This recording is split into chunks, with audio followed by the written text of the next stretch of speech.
welcome back to my channel. It's Ashley here, and if you are new, hey girl, hey. So in this video today, it's gonna be a little bit different. I am going to be testing out how to bleach your wood furniture.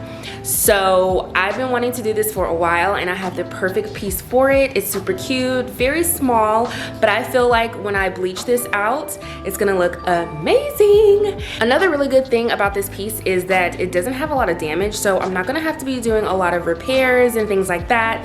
The main thing I'm gonna do is just strip this down, which is not my favorite thing to do, but it's gonna have to be done, and then start the bleaching process. But before we get started with all of that, you guys already know that I am about to clean this piece because it is really dirty. So to get started cleaning, I'm gonna have my warm soapy water mixed with a little bit of TSP, a rag, my Lysol, some paper towels, and I'm going to be using the Dremel Versa in this video today. This video is sponsored by Home Depot and a part of their prospective program. So I am going to be reviewing the Versa today in this video.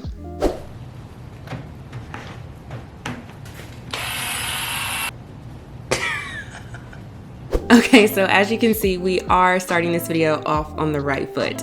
So first things first, just make sure if you do use this, that splash guard is covering your brush, because I totally did not have it covered.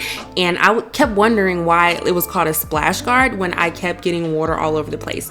So that's one thing you wanna make sure you do, is that you keep that down and it covers your brush. So the Versa is basically a power scrubber, and you can use it indoors and outdoors. It's waterproof and it's cordless. Most people use this to probably clean out their bathrooms, their kitchens, pots and pans, microwaves and stuff like that. But I thought it would be cool to kind of try out this power scrubber on a piece of furniture. So normally I just use a rag or a score pad to help me clean. So using a power scrubber was a little bit odd, but it did help me a little bit. And one of the things that I liked was, instead of using like the shorter bristle brush, I used the longer one to get in the back, because sometimes those areas are a little bit hard to reach when you are using like a rag or something like that. Another thing that's nice about this is they have different pads that you can use to clean, for polishing, erasing, non-scratch pads. They have score pads, extreme score pads, and they have ones that you can use on like delicate surfaces and things like that. So when I clean, you guys know I like to clean everywhere inside the drawers, inside the pieces on the top, and everything like that. So I really just went between the bristle brush and one of the extreme score pads, and it really helped to get some of the harder to, you know, remove areas off of that. So that's something good that you can use for this. Also, like if you're doing like Goo Gone or something like that and you have it sitting for a while, this is something real nice to just kind of take on there and just scrub off what you don't need on there anymore. The one thing that I can say about this is that the battery life was not the greatest. It did not last a long time, and you can always tell when it was about to go out, because if you like press down really hard, it'll just start to kind of like stop on you and start and stop and start and stop. So that's one thing that I wish you know, the battery life just lasted a little bit longer. And I feel like if it was corded, that power would stay there and it would keep that momentum, instead of it like stopping and going and stopping and going and not lasting that long. But overall, this is like a nice little tool to have if you're just doing some light work, nothing too extreme, because again, the fact of the battery was not the greatest. But other than that, if you just want to use this to just like do something, like clean something like here or there, I would definitely recommend getting this little power scrubber. So after I got mostly everything cleaned, I just removed the door from the front, and then I started to remove the hardware from the drawers. And after I removed that hardware from the drawers, I just flipped this on its back, and again just took my broom and swept away all of the spider webs under there and cleaned that out too. So I'm finally finished cleaning and getting everything ready for me to strip the furniture. So I'm gonna strip the sides, and that's it, because I really don't like to use stripper, y'all. y'all. It like is really messy. I can't. So I'm gonna use a stripper for the sides, and then I'm going to sand the tops, and I'm gonna sand the drawers as well with my orbital sander. So first up was stripping. So I am just using my Citrus strip. I like to use Citrus strip because it is a little less toxic than the rest of those other strippers that you can use out there. So I'm basically mainly kind of focusing on like the paneling in between the wood, because I know that that's going to be a little bit harder for me to kind of sand. So I just really wanted to basically strip those areas, but then I just ended up putting like stripper around just the sides in general. And then I also ended up taking the stripper and applying it to the front as well, because I just knew that, you know, stripper does help you to have to sand less. So I just went ahead and did that, and it's good to get into those hard to reach areas as well. So I just went ahead and I stripped the front of this too. So normally I let my stripper sit for about 30 minutes or so, and then you can let it sit for more than that and wrap it with plastic and all of that stuff. It's just depending on what you want to do. But I'm just doing like this little small, like these areas here. So I didn't really need to leave it on there for that long. And now I'm just going to be taking my, I don't even know, I can't think of the name right now, my spatula, my scraper tool, and I am going to start to scrape off my stripper. And then after that, I put some more stripper into those center areas, let that sit, and I strip those off again. After that, like I said, I just sanded the drawers, and then I also sanded the top with an 80 grit sandpaper.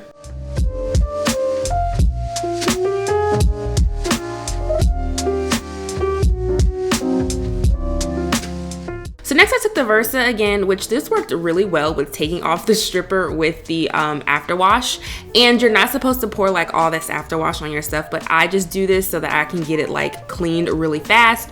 But I just took that and started to clean away all of the stripper residue. So I let this dry overnight, and then the next day I came in with a 150 grit and I sanded the whole piece over again. All right, so finally we get to bleaching this piece, and I just literally got this Zinsser wood bleach off of Amazon. I like Zinsser products, so I knew that this was gonna work perfectly. So basically I just flipped this over and I read the instructions. So there's a solution A and a solution B. And for the solution A, if it's a softwood, you do 5 minutes. If it is a hardwood, you do 10 minutes. So this is an oak piece, so I'm gonna let this sit for 10 minutes with solution A. So I'm just showing you some clips of what this looks like before I start to put on solution A and then solution B. All right, so as I said, I'm gonna start with solution A, and I am just going to start to rub this onto my piece using a sponge. And I don't really think it matters if you rub with the wood grain, but I just went ahead and rubbed with the wood grain just to be on the safe side. So I did this to the whole piece. So this is what it looks like after I put solution A on. And now I'm going to leave it for that 10 minutes that it needs to be left on there for. Then I just came back with a different sponge brush and I placed solution B on top of that. And then I let that set overnight. So then the next day, as you can see, the wood is bleached and it's way lighter. And to make it even more lighter, I had to sand this. So again, I think I'm using like either 80 or 150 grit. I feel like I'm using an 80 grit just to make sure that I'm really getting this light. And I am sanding my piece again. And something that really helps me sometimes is if you're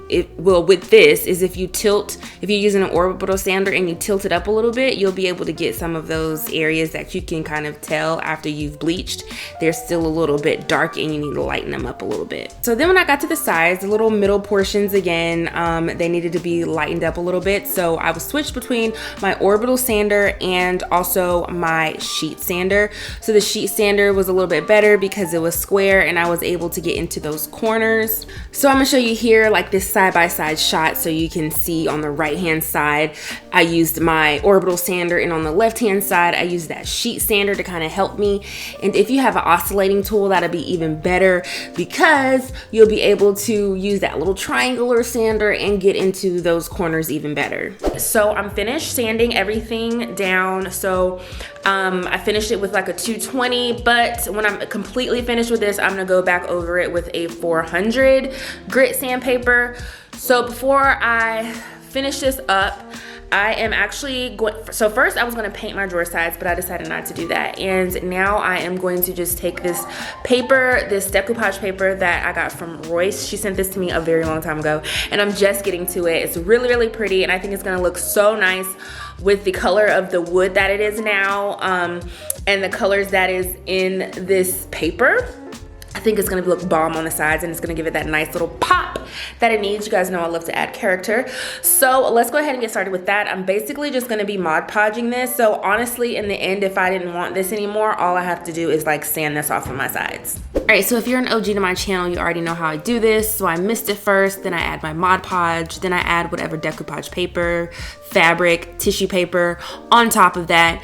Then I add some more mist on top, add my Mod Podge, and then I smooth everything out. Okay, so after this dried, this is why I love to use decoupage paper, tissue paper. I literally feel like it's the same thing, but whatever.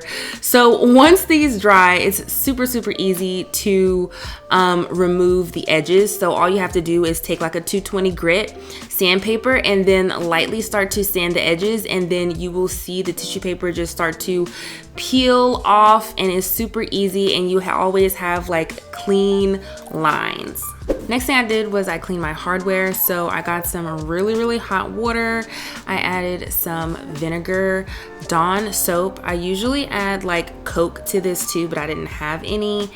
And then I just put all of my hardware in there and I let it soak overnight. So after that, the next day, I just take my pieces and I just start to clean them. And what I normally use is just like a Brillo pad to do that. So this is what the hardware looked like after it was nice and clean. And as you can see, like the little handles here, they're like an iron silverish color, and they need to be kind of the same color as the other decorative part at the top. So I'm just gonna take this metallic gold from Arteza, and it was literally the perfect match. Oh my gosh, I was so shocked, but it's the perfect match. So all I did was I painted that onto the handle areas of the hardware. Then the next thing I did was I started to work on the inner portions of the drawers. So I wanted to keep everything the natural wood, so I'm just going to restore the inside.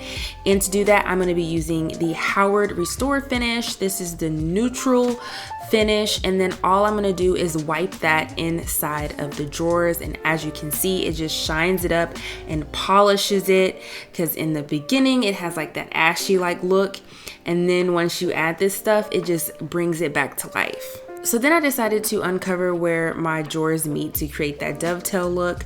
So I'm just gonna take my ruler and I'm going to hold it where it meets, and then I'm going to sand that off. And then once I sanded that off, kind of just cleaned it up with a little 150 grit to make sure I had a straight line. So the next thing I did, of course, was attach everything back onto the body of this piece. So I added my door back, then I added the hardware, and then I added the little keyhole piece back to its designated area at the top here and nailed it in. And then I sealed this with a matte polyurethane. And the last thing, which I always do to my wooden pieces like this, is I spray them with this moisturizing oil, and it makes it smell so good. And finally, we come to the reveal. So I love this little antique washstand. I am so happy with how this turned out. I love the wood bleaching. It's so easy to do, especially if you get the kit from Amazon. You can do this with household bleach, but I just went ahead and got the kit that has the solutions that you need already mixed in together. You guys know this is so my style because I love light, bright things, neutral things. The decoupage paper on the side, just I love it, love it, love it. I also love the contrast between the body of the piece and the inside of the drawers with the original wood color and then the decoupage paper on the side.